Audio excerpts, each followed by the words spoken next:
Zee TV Telangana news కి స్వాగతం. ముందుగా ముఖ్యాంశాలు. అత్యంత తక్కువ సమయంలో ప్రజలకు ప్రభుత్వంపై విపరీతమైన అసంతృప్తిని తెచ్చిన వ్యక్తి రేవంత్ రెడ్డి. కె లక్ష్మణ్. తెలంగాణ ప్రభుత్వం కీలక ప్రకటన, ఎలక్ట్రిక్ వాహనదారులకు బంపర్ ఆఫర్. సంగారెడ్డి జైల్లో లగిచర్ల రైతులను కలిసిన తర్వాత మీడియాతో మాట్లాడారు ఎంపీ ఈటెల రాజేందర్. తెలంగాణ భవన్లో మాజీ MP Vinod Kumar press meet.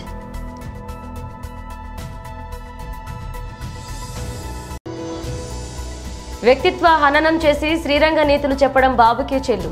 YSRCP అధికార ప్రతినిధి ఆర్కే రోజా.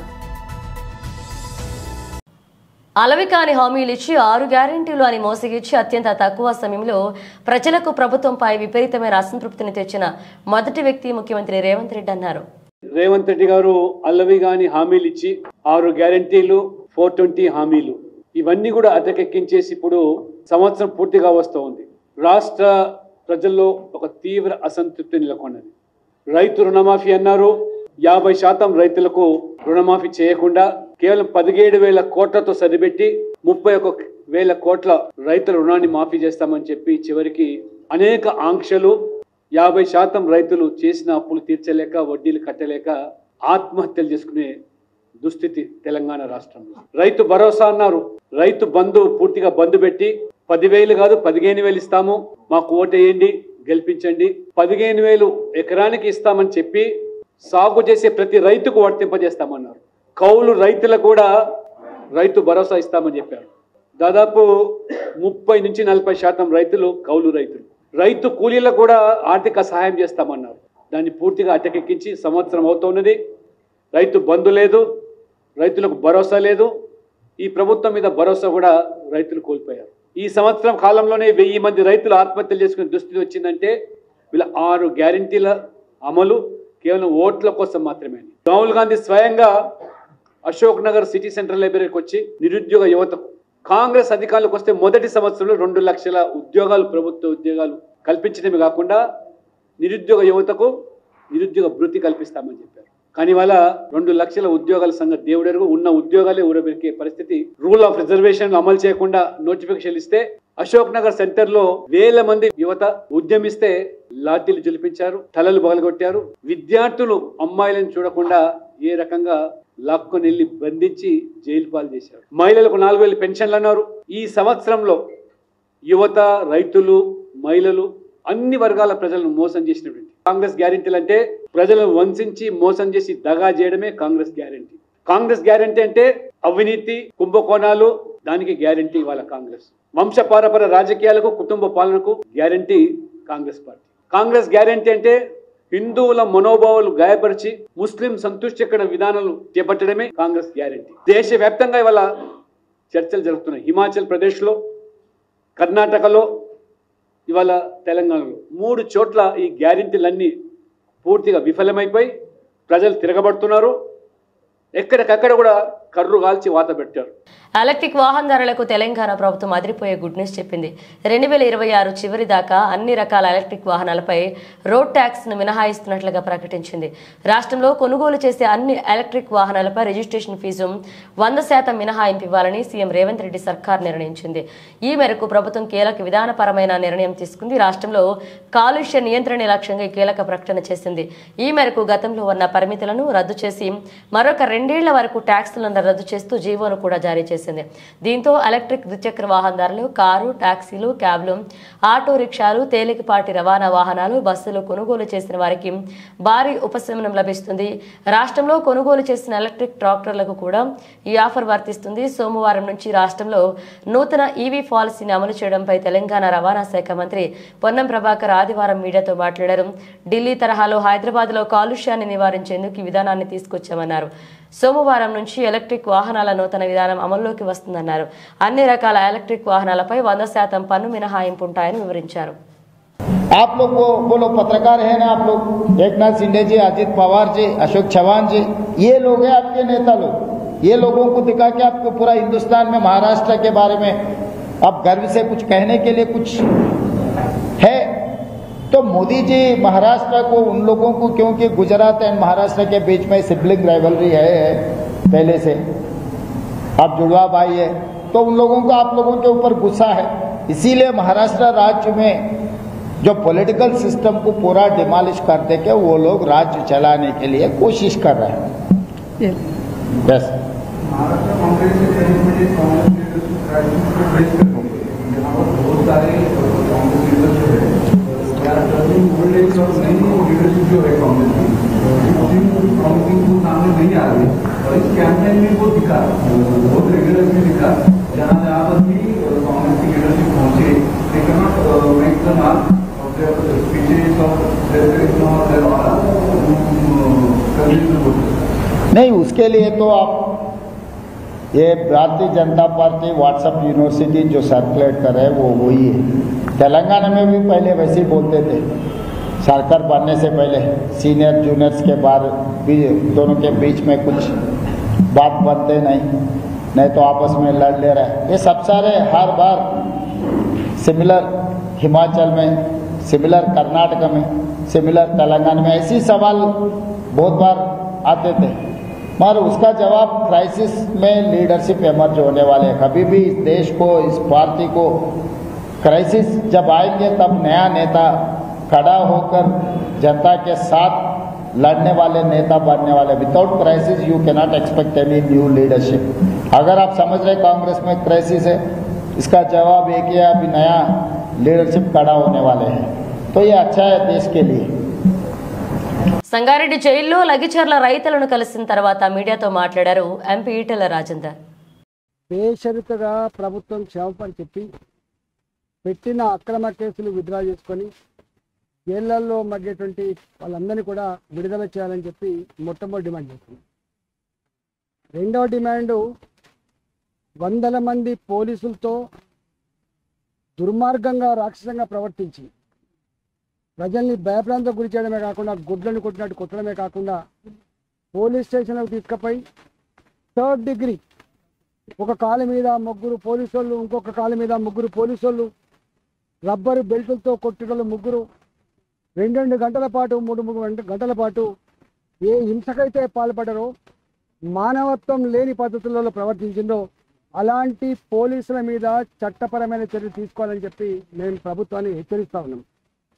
మూడో డిమాండు, ఇవాళ ప్రభుత్వ అవసరాల కోసం భూములు తీసుకోవడం వేరు, కానీ పెద్ద పెద్ద బడా వ్యాపారుల కోసం, ఫార్మా కంపెనీల కోసం నీవు పేదల భూమిని ఇలా 3 తరాలు కాదు 100 సంవత్సరాలుగా పేదవాళ్లకు ఇప్పటికి కూడా భూమిని నమ్ముకొని బతికే రైతుల భూముల్ని అక్కడ 10 లక్షల రూపాయలకు మాత్రమే ఇస్తామని, 40-50 లక్షల రూపాయలు ఉన్నప్పటికీ కూడా 10 లక్షల రూపాయలు ఇస్తామని చెప్పడమే కాకుండా వాళ్ళు అన్న మాట ఏంటంటే, మాకు 10 లక్షలు కాదు 40 లక్షలు కాదు, తల్లిని పిల్లను వేరు చేస్తే ఎంత పాపం తగ్గుతుందో రైతుల్ని భూమి నుంచి వేరు చేస్తే అంతే పాపం తగ్గుతుంది. రేవంత్ రెడ్డి గారు, నీకు ఓట్లు వేసి గెలిపిస్తే మా వెనుకబడ్డ ఈ కొడంగల్ నియోజకవర్గంలో ప్రజలకు లాభం జరుగుతుందని చెప్పి ఆశించడం, కానీ కొండ నాలుకకు మంది ఎత్తే ఉన్న నాలుక పోయినట్టుగా మా భూములకు ఇట్లా గుంజుకుంటామని చెప్పి ఆశించలేదు రేవంత్ రెడ్డి గారు అని చెప్పి వాళ్ళు ఎన్నిసార్లు ప్రభుత్వ అధికారులు గ్రామాలకు వెళ్ళినప్పటికి కూడా మేము సచేమిరా భూములు ఇవ్వమని చెప్పిండ్రు. ఇన్నిసార్లు చెప్తున్నప్పుడు వాళ్ళు పాదయాత్రలు చేసిండ్రు, దొరికిన లీడర్ కల్లా దరఖాస్తు ఇచ్చి దండం పెట్టిండ్రు, అధికారుల చుట్టూ తిరిగిండ్రు. ఇంత ప్రశాంతమైన ఉద్యమం ఇట్లే కొనసాగితే రేపు ఆ నియోజకవర్గంలో రాజకీయంగా నాకు పుట్టగతులు ఉండవనేటువంటి భావించి, నేను తలపెట్టిన ప్రాజెక్టు కనుక అమలు కాకపోతే నా పరువు పోతుందని చెప్పి భావించి వాళ్ళే స్వయంగా ఒక స్కెచ్ చేసుకొని ఈ ప్రజాస్వామికమైనటువంటి ఉద్యమాన్ని హింసకు తీసుకుపోవాలని చెప్పి వాళ్ళే కుట్రపూరితంగా స్కెచ్ చేసుకొని కలెక్టర్ని పట్టుకొచ్చుకొని వాళ్ళే లొల్లి పుట్టించుకొని దాడులు చేసుకొని ఆ దాడుల్ని అడ్డం పెట్టి ఈ దాడులు చేసింది రైతులని, దీనికి కారకులు ప్రజలని చెప్పి వాళ్ళను పూచి చూసి ఇవాళ ఈ విధంగా భయపెట్టించారు. తెలంగాణ భవన్లో మాజీ MP Vinod Kumar press meet నిర్వహించారు. ఇది కేవలము మన రైతులు కష్టపడి పండించినటువంటి పంట అని చెప్పి వ్యాఖ్యానించారు. రైతులే పండించిండ్రు, రైతులు పండియకపోతే నువ్వు పండియలేదు, నేను పండియలేదు, రైతులే పండించిండ్రు. రైతులు ఎట్లా పండించారు అనేది మనం చర్చించుకోవాలి. ఇప్పుడు కాళేశ్వరం ప్రాజెక్ట్ అంటే సుందిళ్ళ, అన్నారం మాత్రమే కాదు, మేడిగడ్డ మాత్రమే కాదు. మేడిగడ్డ కుంగిన మాట నిజమే, అన్నారం, సుందిళ్ళ, అదేవిధంగా మేడిగడ్డలో ఈసారి పంపింగ్ చెయ్యని మాట నిజమే. అయినా బాగా పంట పండింది కాబట్టి కాళేశ్వరం ప్రాజెక్టు దండగా అని చెప్పి ఆయన చెప్పదలుచుకున్నాడు. ఏది తెలంగాణ ప్రజలకి, యావత్తు ప్రపంచానికి. నేను ఒకటే సూటి ప్రశ్నిస్తున్నా, వర్షాలు బాగా పడిన సందర్భంలో ఈ 3 బ్యారేజీలు కేసీఆర్ ముఖ్యమంత్రి ఉన్నప్పుడు కూడా ఉపయోగించలేదు. కేసీఆర్ గారు ముఖ్యమంత్రి ఉన్నప్పుడు కూడా బాగా వర్షాలు పడ్డప్పుడు ఈ 3 బ్యారేజీలు ఉపయోగించలేదు, పంపులు ఆన్ చేయలేదు. ఎప్పుడంటే కరువు కాలం ఒకటి, వర్షాలు తక్కువగా పడ్డప్పుడు ఒకటి, మూడో ముచ్చట ఏంటంటే రబీ అంటే యాసంగికి నీళ్లు తగ్గుతాయి, చెరువులలో, కుంటలలో, బోర్బాయిలో తగ్గినప్పుడు ఫిబ్రవరి, మార్చ్, ఏప్రిల్ మాసాలలో మరి గోదావరి ప్రాణహిత ప్రవహిస్తుంది కాబట్టి ఇంతో దాన్ని లిఫ్ట్ చేసి మళ్ళీ నింపి మళ్ళీ పంటలో పండే విధంగా స్టెబిలైజ్ చేయాలని చెప్పి ఈ కాళేశ్వరం ప్రాజెక్టు ఒక ముఖ్య ఉద్దేశం. బాగా వర్షాలు పడినప్పుడు కేసీఆర్ కూడా ఆన్ చేయలేదు మోటార్లు, మేడిగడ్డ నుంచి లిఫ్ట్లు చేయలేదు. చరిత్ర అది. ఈ ప్రాజెక్టు ఉద్దేశం ఏంది? మేడిగడ్డ, అన్నారం, సుందిళ్ళ కింద ఉంటాయి, మీద ఎస్ఆర్ఎస్పిలో నీళ్లు లేనప్పుడు, లేకపోతే గోదావరి మహారాష్ట్ర నుండి ఎక్కువ ప్రవాహం రానప్పుడు కింద ఉన్నటువంటి ప్రాణహిత నీళ్లు పోయేదాన్ని లిఫ్ట్ ఇరిగేషనే ఈ కాళేశ్వరం ప్రాజెక్టు ఒక ముఖ్య ఉద్దేశం. మరి అది కూడా అవగాహన లేదు మన ముఖ్యమంత్రి రేవంత్ రెడ్డి గారికి. నేను ఒకటే అడుగుతున్నా, రేవంత్ రెడ్డి గారు వర్షాలు బాగుపడ్డప్పుడు కేసీఆర్ కూడా దాన్ని ఉపయోగించలేదు. ఏపీ బడ్జెట్ సమావేశాల్లో ఎమ్మెల్యే గుమ్మడి సంధ్యారాణి మాట్లాడారు. అధ్యక్ష, సంపూర్ణ ప్లస్ వీటన్నిటికీ, అలాగే గిరి గోరుముద్దలు ఇవన్నిటి కలిపి బాల సంజీవిని అని ఒక పేరు పెట్టి ఆ పథకం ఏర్పాటు చేయడం జరిగింది అధ్యక్ష. దీనిలో ఏంటంటే పూర్తిగా గిరిజనుల కోసం అడిగారు. గిరిజనుల కోసం, అలాగే మైదాన ప్రాంతంలో ఉన్నటువంటి గర్భిణీలకి, బాలింతలకి కూడా ఈ పథకం వర్తిస్తుంది అధ్యక్ష. ముఖ్యంగా టోటల్గా బాల సంజీవిని గిరిజన ప్రాంతాల్లో 8,311 మంది ఉన్నారు అధ్యక్ష. అలాగే జనరల్గా ఉన్న వాళ్ళలో 47,295 మంది ఉన్నారు అధ్యక్ష. మొత్తం 55,607 మంది ఈ బాల సంజీవిని ప్రోగ్రాంలో ఉన్నారు అధ్యక్ష. వీటికి ట్రైబల్ ఏరియాలో 65,63,63,00,000 ఏర్పాటు చేస్తున్నాం అధ్యక్ష. అలాగే ప్లేన్ ఏరియాలో 507 కోట్లు ఏర్పాటు చేయడం జరిగింది అధ్యక్ష. అలాగే వీటికి ఇస్తున్నటువంటి ఏదైతే వాళ్ళకి ఫీడింగ్ ఇస్తున్నామో, టేక్ రేషన్ హోమ్ ఇస్తున్నామో, అది ఇంతకు పూర్వం ఎలా ఉందో ఇప్పుడు అలాగే ఉంది అధ్యక్ష. దానిలో మార్పులు లేవు అధ్యక్ష. కానీ ట్రైబల్ ఏరియాలో అన్నిటి మీద కొంచెం ఎక్స్ట్రా ఇవ్వడం జరుగుతుంది అధ్యక్ష. కావాలి అంటే లిస్ట్ అని చదువుతాను అధ్యక్ష, లేదనుకుంటే సభ్యురాలకు పంపించమంటే పంపిస్తాను. లిస్ట్ చదవమన్నా చదువుతాను అధ్యక్ష. ఓకే. అలాగే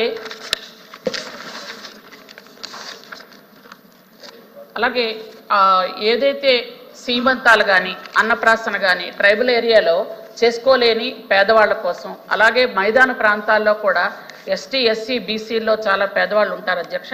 అట్లాంటి వాళ్ళకి ప్రభుత్వమే దగ్గరుండి సీమంతాలని, అన్నప్రాసన కార్యక్రమాలు చేయడం జరుగుతుంది అధ్యక్ష.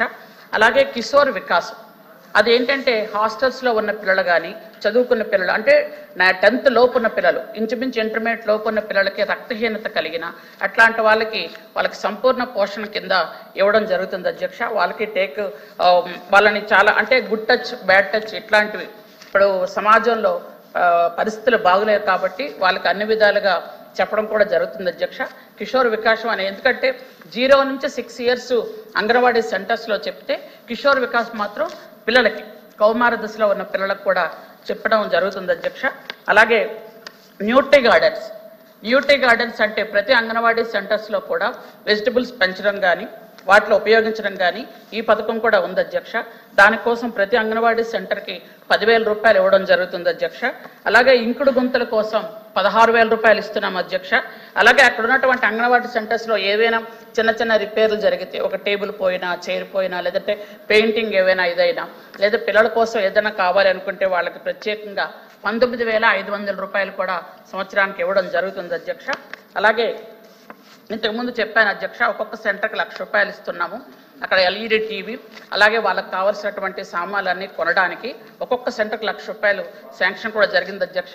అలాగే హై రిస్క్ ఉన్న ప్రెగ్నెన్సీ వాళ్ళని కూడా అంగన్వాడీ సెంటర్స్లో టీచర్స్ జాగ్రత్తగా చూసుకుంటున్నారు అధ్యక్ష. అలాగే ANMs కూడా అప్పచెప్పడం కూడా జరుగుతుంది. అలాగే జననీ సురక్షణ అనే ఒక పథకం ఉంది అధ్యక్ష.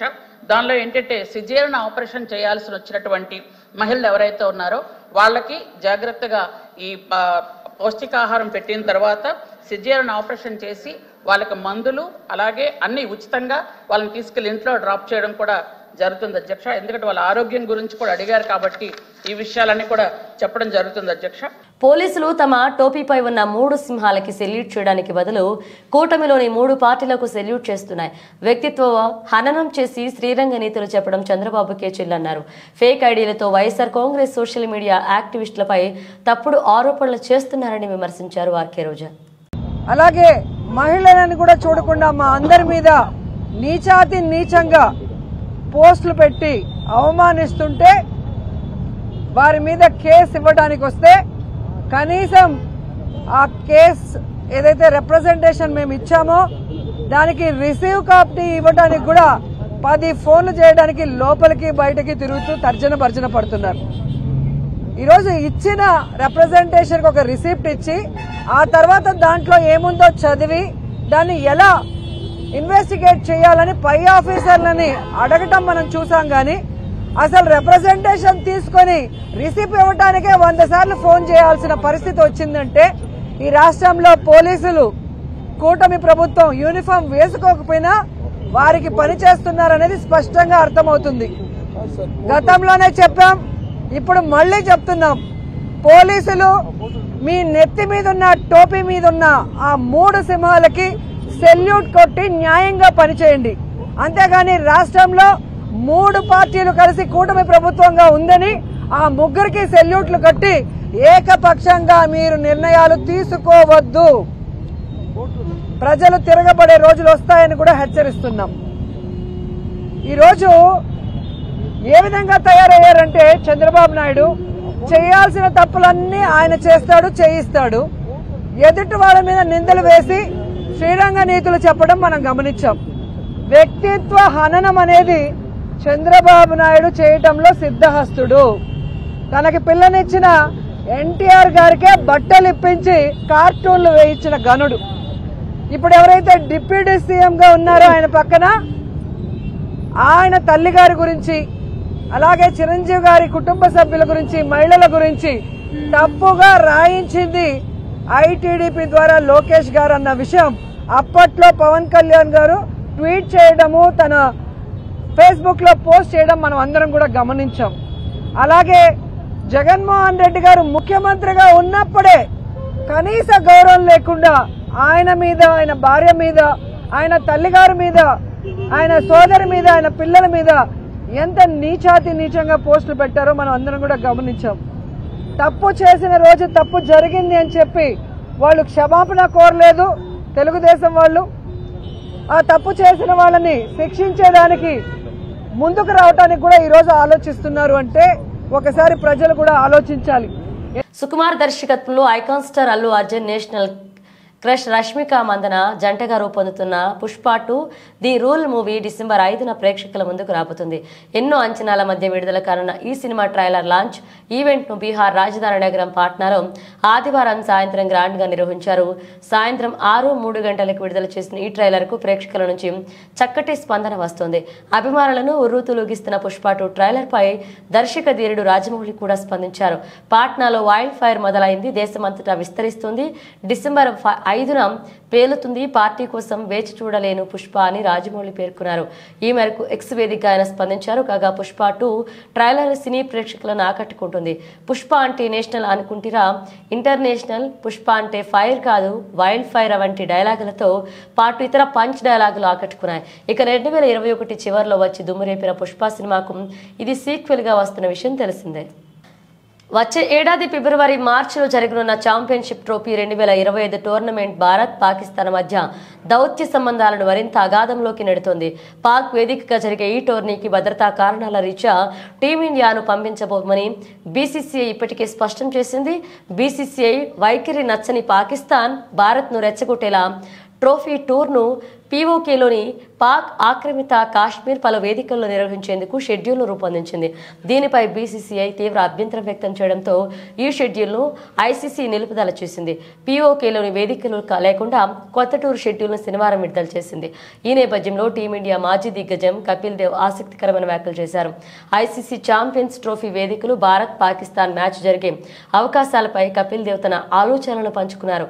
భారత జట్టును పాకిస్తాన్కు పంపించడం లాంటి నిర్ణయాలు ప్రభుత్వాలే తీసుకోవాలని ఆయన అభిప్రాయపడ్డారు. ఇది పూర్తిగా ప్రభుత్వ బాధ్యత. ఇలాంటి విషయాల్లో మాలాంటి వారి అభిప్రాయాలు అసమవరం లేదన్నారు. మా అభిప్రాయాలను పట్టించుకోకూడదు, కపిల్ దేవ్ ఎవరికన్నా పెద్దవాడు కాకూడదు అని ఆయన వ్యాఖ్యానించారు. కాగా ఛాంపియన్స్ ట్రోఫీకి ప్రచారం కోసం ట్రోఫీ టూర్ను నిర్వహిస్తారన్న సంగతి తెలిసిందే. బులెటిన్ ముగించే ముందు హెడ్లైన్స్ మరోసారి. అత్యంత తక్కువ సమయంలో ప్రజలకు ప్రభుత్వంపై విపరీతమైన అసంతృప్తిని తెచ్చిన వ్యక్తి రేవంత్ రెడ్డి. కె లక్ష్మణ్. తెలంగాణ ప్రభుత్వం కీలక ప్రకటన, ఎలక్ట్రిక్ వాహనదారులకు బంపర్ ఆఫర్. సంగారెడ్డి జైల్లో లగిచెర్ల రైతులను కలిసిన తర్వాత మీడియాతో మాట్లాడారు ఎంపీ ఈటెల రాజేందర్.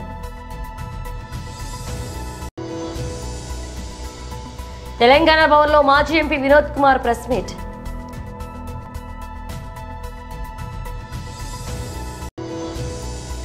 వ్యక్తిత్వ హననం చేసి శ్రీరంగ నీతులు చెప్పడం బాబుకే చెల్లు, వైఎస్ఆర్సీపీ అధికార ప్రతినిధి ఆర్కే రోజా. ఇవి బులెటిన్ అప్డేట్స్. మరణ అప్డేట్స్తో మళ్ళీ కలుద్దాం.